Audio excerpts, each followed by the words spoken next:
შვილების სიცოცხლისთვის ბრძოლა საკუთარი ჯანმრთელობის ხარჯზე უწევთ. ეს უკვე მეორე შემთხვევაა, როცა დიუშენით დაავადებული ბავშვის მშობელი ოცნების მთავრობის ადმინისტრაციასთან შეუძლოდ გახდა და სასწრაფო სამედიცინო დახმარება დასჭირდა.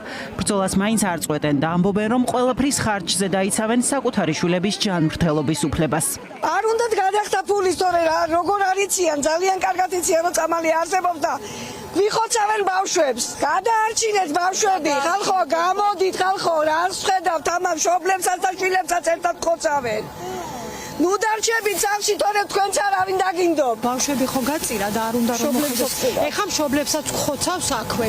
გამოვიდნენ, ეყოთ იმისი ადამიანობა, რომ მშობლებს შეხვდნენ და ერთი საიმედო სიტყვა თქვა, რომ ისინი კი ყველა მედიკამენტ შემოიტანენ, რათა ამ ბავშვების სიცოცხლე გადარჩეს. ამ ბავშვებს მშობლებიც აღარ დარჩება და ვინ მიხედავს მერე ამ უპატრონო ქვეყანაში.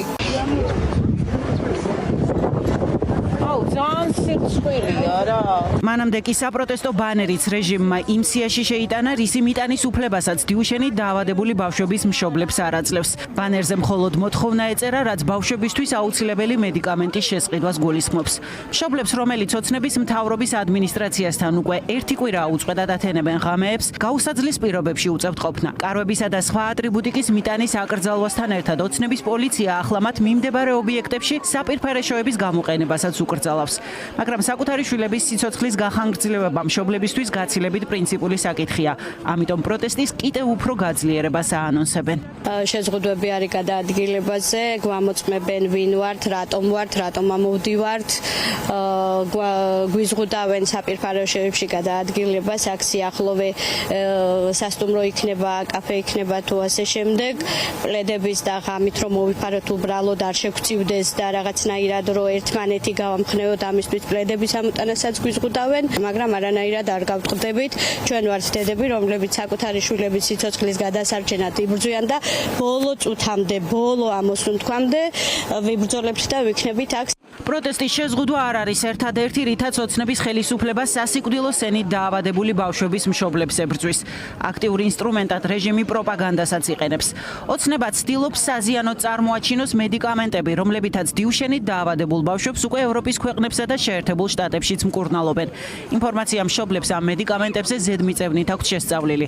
კონკრეტულ მაგალითებზე დაყრდნობით ამბობენ, რომ წამლები ბავშვებს სიცოცხლეს უხანგრძლივებს და სრულფასოვანი ცხოვრების საშუალებას აძლევს. ოცნება კი მათ უმტკიცებს, რომ წამლებმა შესაძლოა ზიანი მიაყენოს ბავშვებს, ამიტომ მათ შემოტანაზე პასუხისმგებლობას ვერ აიღებს. ეს ყველაფერი ემსახურება იმას, რომ მაქსიმალურად ცდილობენ, რომ პრეპარატები გააშავონ იმის გამო, რომ არ დაფინანსდეს, ერთი ოჯახი გადაიბირეს, არ გავჩერდებით, არ დავნებდებით იქამდე, სანამ პრეპარატები არ იქნება შემოტანილი. აქ არის 4 მედიკამენტზე საუბარი და ვითხოვთ 4-ვეს ერთი, ანუ თანაბრად.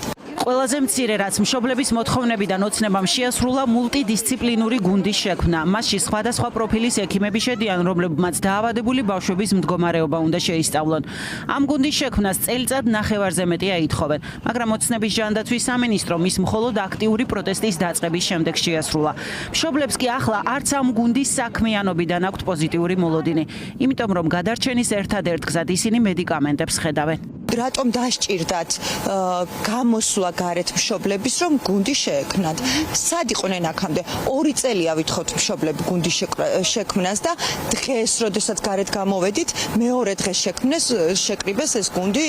ჩემი ბავშვი, რომელიც მაისში ჩვეულებრივად დადიოდა და მაისის მერე განარამდენი ხანია გასული და დღეს უკვე ფეხის წვერებზე აიწია, რამდენიმე თვეში იქნებ ღმერთმა დამიფაროს და ეტლში რო ჩაჯდეს, სარჯველაძე რას იზავს? უწყვეტი პროტესტის ადგილას დღეს კიდევ ერთი აქცია გაიმართა. მოქალაქეები ბავშვებისა და მშობლების მხარდასაჭერად მივიდნენ. აქცია ოცნების მთავრობის ადმინისტრაციასთან ყოველ ორშაბათს იმართება.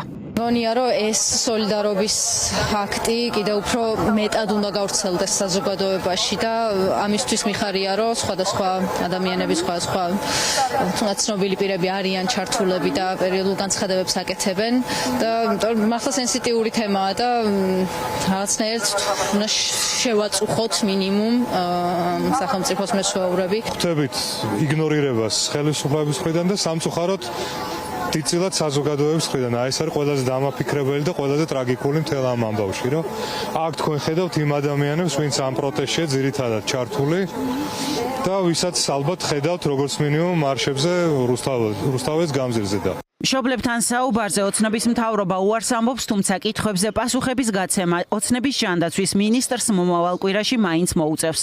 მიხეილ სარჯველაძე პარლამენტშია დაბარებული. ის გახარიას პარტიის წარმომადგენლებმა დაიბარეს დიუშენით დაავადებული ბავშვების საკითხზე გამოსაკითხად.